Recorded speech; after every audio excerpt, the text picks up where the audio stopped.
That change is happening right now.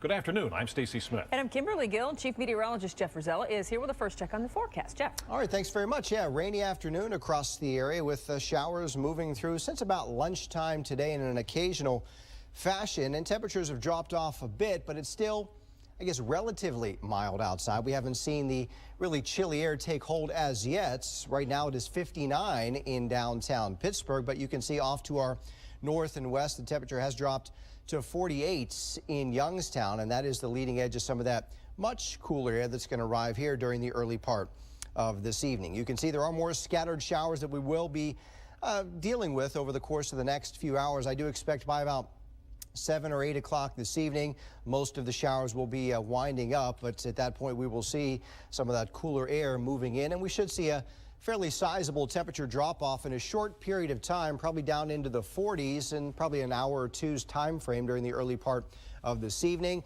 A breezy, cool day tomorrow where temperatures will likely stay in the 50s, but a quick rebound is on the way for the weekend. All the details in the full forecast coming up in a few minutes. All right, and Jeff's full forecast is coming up in about 15 minutes. To check the weather when we're not on the air, remember, you can go to our website, KDKA.com, and click on the weather link. New at 4, they allegedly planned to rob a Jitney driver, but now they are facing murder charges. 2 suspects were in court this morning for the shooting and killing of Monica Proviano earlier this month. Lynn Hayes-Freeland has the details.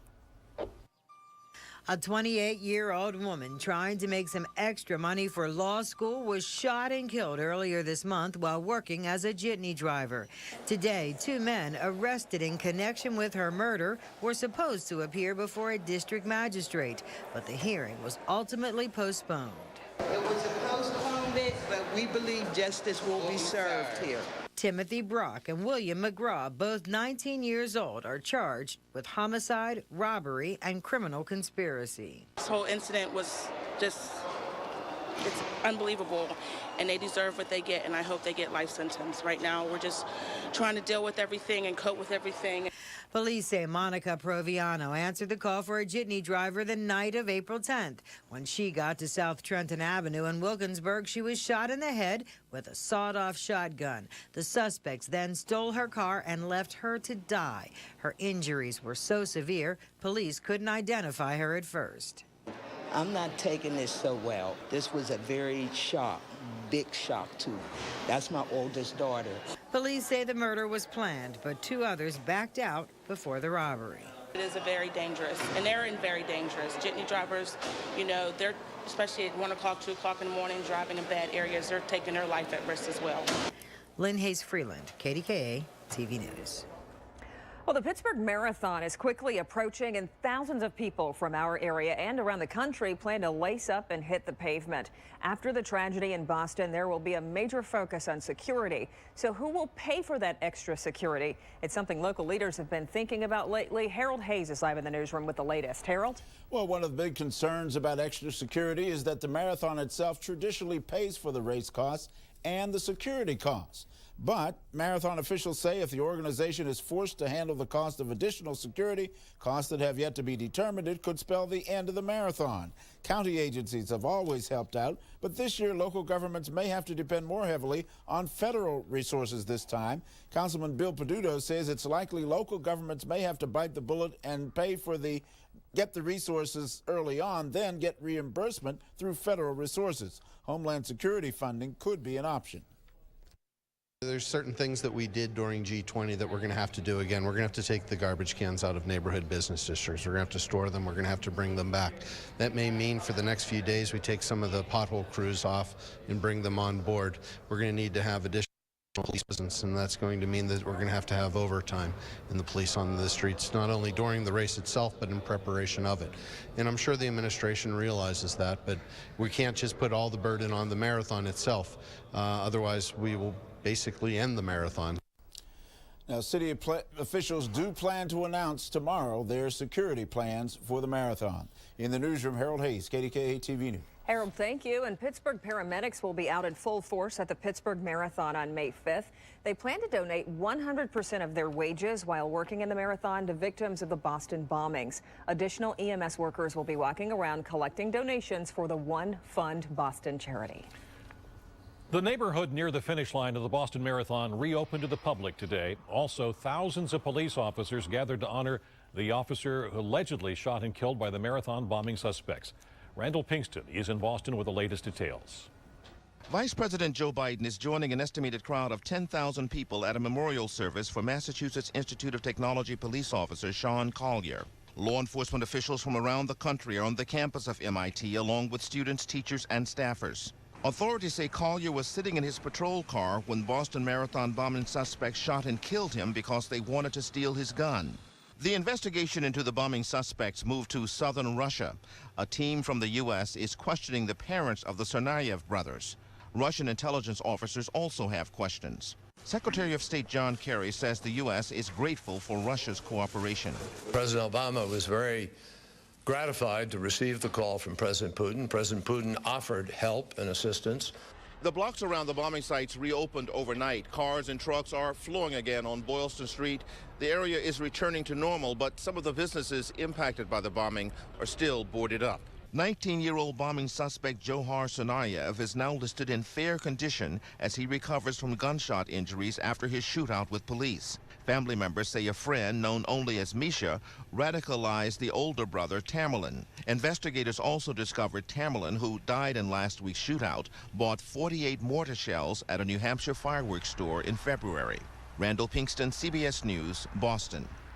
Investigators do not believe the brothers had links to the terrorist groups, but two U.S. officials say that Tamerlan frequently looked at extremist websites. A toddler continues to recover this afternoon after falling out of a window. The child landed on some freshly sodded grass and suffered facial injuries after his fall from a second-story window on Walnut Avenue in Greensburg. Police tell us the mother will be questioned. Well, a man with multiple sclerosis was knocked out of his wheelchair after he was clipped by a tractor trailer.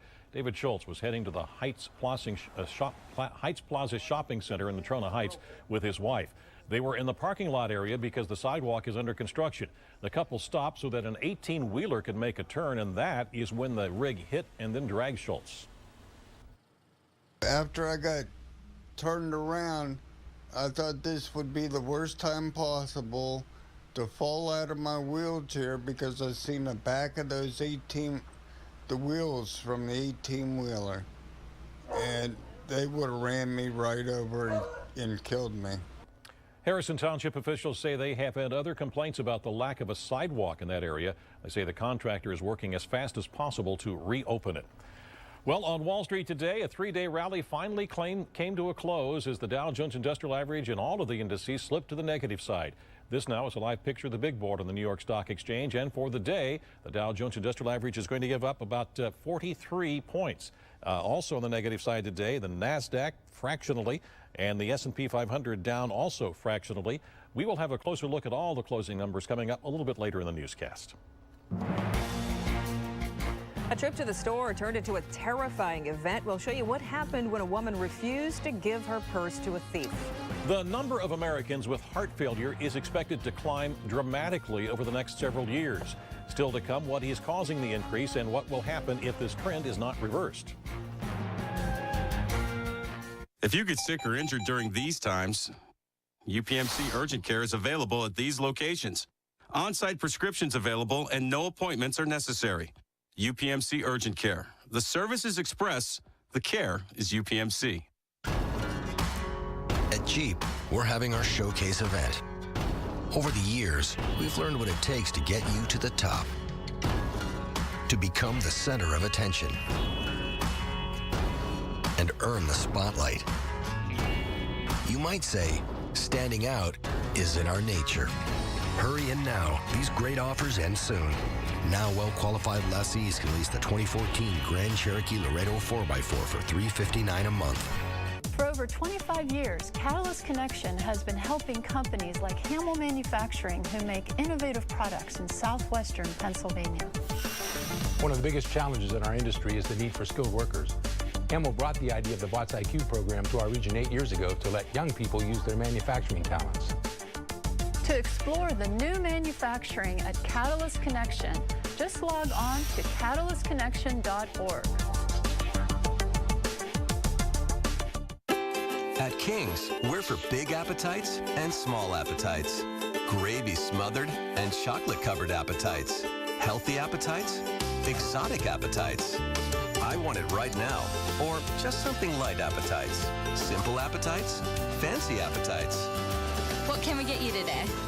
How about the value of the week? Our light crisp Belgian waffle made to order and dusted with powdered sugar. $1 off all week long. Bring your appetite to King's. This KDKA News Report is brought to you by King's Family Restaurant. When you're sneezing, aching, or hurting, it's always urgent.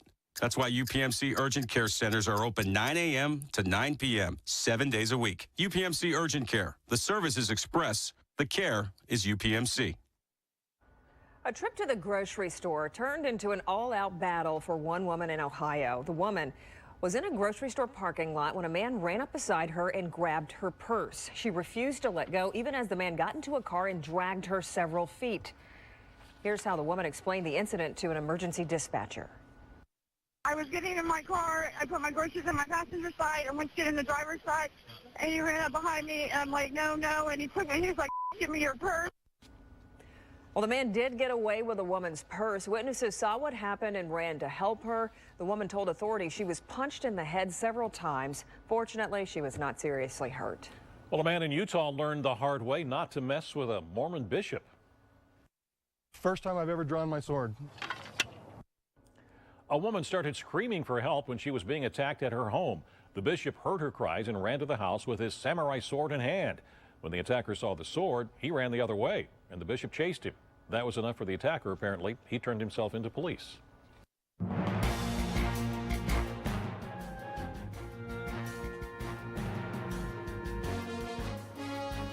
It has been a week since the fertilizer plant explosion in Texas. Coming up, why the residents of West Texas are still not allowed back in their homes. Tonight, the three amigos seem unbeatable. Terrifying what these boys are capable of. Versus the alliance of six. Maybe one or two are going to come over to the dark side with me and the three amigos. Neither side realizes I'm the one calling the shots. Can the majority hang on? I am the biggest challenge threat. In a game of strength. This is hard. And stamina. How concerned are you that somebody might be flipping tonight? Don't miss a new Survivor. CBS tonight, 8/7 Central. The Pittsburgh Symphony Orchestra performs Beethoven's Symphony No. 9. Don't miss this BNY Mellon Grand Classics featuring Manfred Honeck, April 26th through the 28th at Heinz Hall. 412-392-4900 or pittsburghsymphony.org.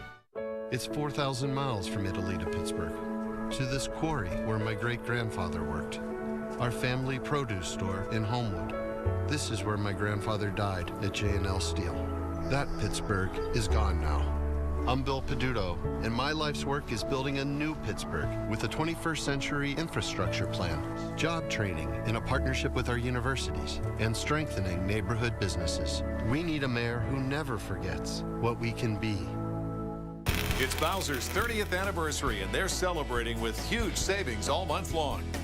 Stop into Bowser Subaru and lease the brand new 2013 Subaru Outback 2.5 ICVT with automatic transmission and symmetrical all-wheel drive for just $279 a month with no money down and interest rates as low as 0.9% APR. Stop into one of our 3 showrooms or visit us at powerbowsersubaru.com. Well, that's the power of Bowser.